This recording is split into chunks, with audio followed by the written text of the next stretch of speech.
Alabama's WVUA News at 5 with your award-winning news team, Lynn Brooks, Terry Brewer, weather with Richard Scott, and sports with Gary Harris. Coming up in home team weather, no rain across the area this afternoon. A lot of clouds cover to talk about, but what about the rain chances in the days ahead? Plus, we'll look at the tropics and new tropical depression out there. We'll talk about that feature, plus your weekend forecast straight ahead. Stay with us. It's just 17 days until the start of the Crimson Tide football season, and your tickets could soon be in the mail. We'll take you along the delivery route with UPS. And a popular child seat has been recalled. Find out if your child could be sitting in a ticking time bomb for injury. We're glad you're with us this evening. I'm Terry Brewer. It is a day many Alabama football fans have been waiting for. Tickets to see the Tide play are starting to arrive at front doors everywhere. WVUA spent the day delivering tickets with a UPS service provider. Reaction from Bama fans is in our top story at 5 o'clock. UPS service provider Lee Van Jackson has been delivering University of Alabama football tickets for 24 years. He says fans are always excited to see him standing at their door. According to Jackson, by the end of his shift, he will have delivered 138 sets of tickets. WVUA caught up with some Bama fans as they received their tickets. My husband's going to be very surprised when he gets home and sees what arrived for him in the mail. It's just really exciting. Looking forward to the fall football season. It means a lot to have the tickets. It means a lot to support the Crimson Tide, Roll Tide. And if you missed your UPS service provider dropping off your tickets today, Jackson says the Customer Service Center on Greensboro Avenue in Tuscaloosa is extending its hours. They will remain open until 9 o'clock tonight. And speaking of UA football, Tuscaloosa city leaders are planning a new communications process for home games. The Chamber of Commerce of West Alabama, Tuscaloosa Sports and Tourism Commission, and Tuscaloosa 311 are teaming up to get information out to everyone. Officials told us each division of the city will hold a conference call during the week of games to share information about the upcoming football weekend, like kickoff time, events going on over the weekend, and restaurants or shops to visit in the area. The information will be dispersed throughout the city and social media. 311 folks will have, Chamber will have, every hotel front desk in town will have, so that when people call in or people are here visiting, they will be able to know exactly what's going on as it relates to game day. Page says the information will also be given to the city of the away team to help fans plan before they get to Tuscaloosa.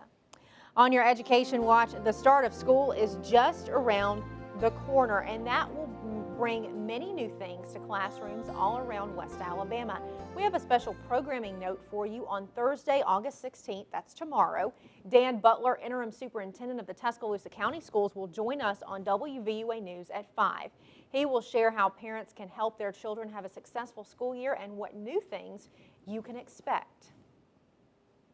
Well, this morning, the Tuscaloosa VA Medical Center opened their doors for any veterans looking for jobs. Veterans were invited to attend a job fair showcasing employment opportunities across Tuscaloosa and surrounding areas.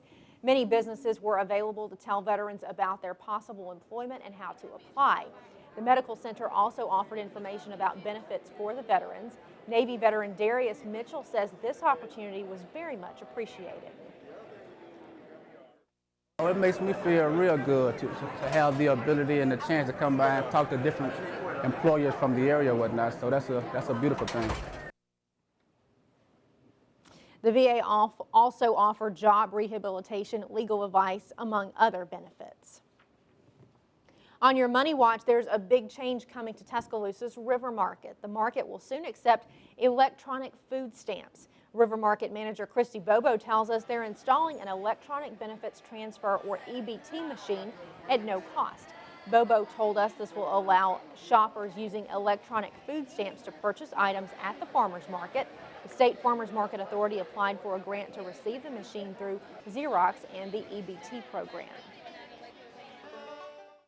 We know there's a demand for the EBT program to be accepted at the market right now, but we're not sure how many people it's going to affect. We're hoping that it'll bring some new customers in and allow them to be able to participate in the farmers market. Bobo told us it would take a month for the machines to be installed. The Tuscaloosa River Market is open every Tuesday and Saturday from 7 a.m. until noon. On your Crime Watch, your chance to help fight crime in West Alabama. Information you have may be the missing link investigators need to catch a suspect. Here is this week's Tuscaloosa County's Most Wanted.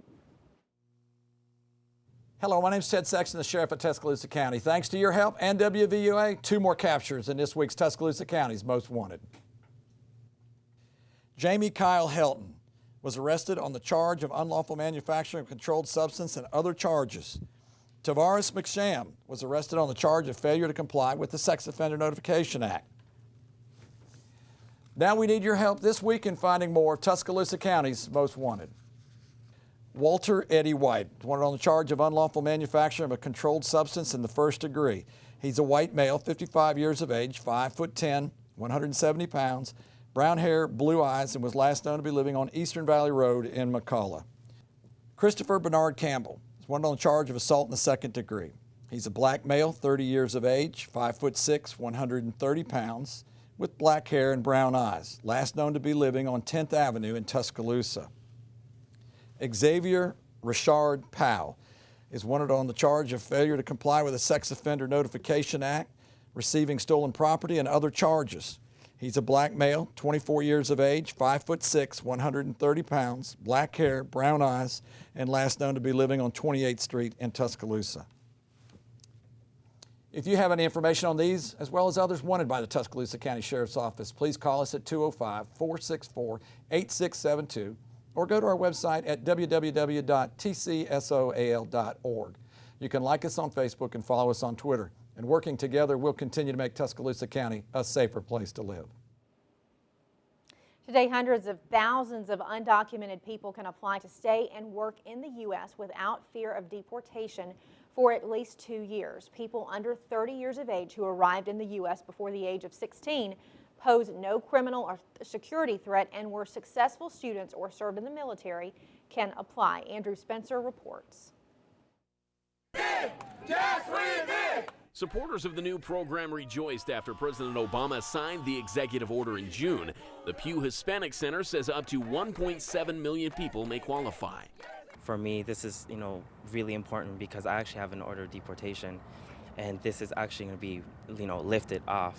So I get to stay here in my city that I love so much and my community. There's this perception that it's just mostly Latinos, who are undocumented, but we have Asians, we have people from, all over the world, from Africa, India, Europe, even some Europeans. For some, the first step is getting identification.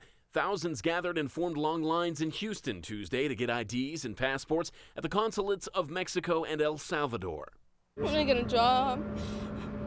I want to be able to have kids and for them to live the dream everybody wants, I've been here since I was a baby. This is my life. I can't even imagine having to start over in another country. The president's order includes some provisions of the controversial DREAM Act, which failed to win enough Republican support to get congressional approval. Republicans reacted to the order with outrage, saying it amounts to amnesty and overrides congressional authority. In June, Republican presidential candidate Mitt Romney said that as president, he would seek to provide, quote, certainty and clarity for people who come into this country through no fault of their own by virtue of the actions of their parents. I'm Andrew Spencer, reporting. The forms can be found at the website for U.S. Citizenship and Immigration Services. There is a $465 application fee.